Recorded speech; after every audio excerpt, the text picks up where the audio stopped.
Sa gitna ng malamig at mapanganib na kabundukan ng Hindu Kush sa Central Asia, isang alamat ang patuloy na bumabalot sa takot at hiwaga ng mga tao, ang Barmanu. Kilala ito bilang isang mabalahibo, malataong nilalang na sinasabing naglalakbay sa mga ulap ng kagubatan at bangin. Sinasabi ng matatanda na ang Barmanu ay may taas na lampas sa karaniwan, may matatalas na kuko, at malalaking paa na nagiiwan ng kakaibang bakas sa putik na hindi madaling maipaliwanag. Binubulong ng mga kwento na minsan daw ay naririnig ang kakaibang sigaw nito tuwing gabi na nagbabadya ng panganib sa mga naglalakbay at mga naninirahan sa paligid.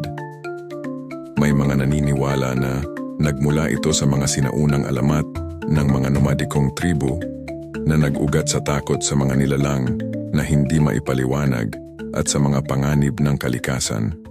Ayon sa ilang bersyon, marunong daw magsuot ng balat ng hayop ang Barmanu at minsang nakikita sa gilid ng mga ilog, tahimik na nagmamasid sa mga tao.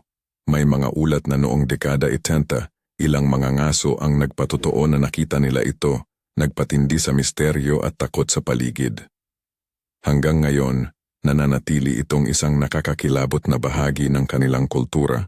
Isang paalala ng mga lihim na nilalang na naninirahan sa mga liblib na lugar ng kabundukan.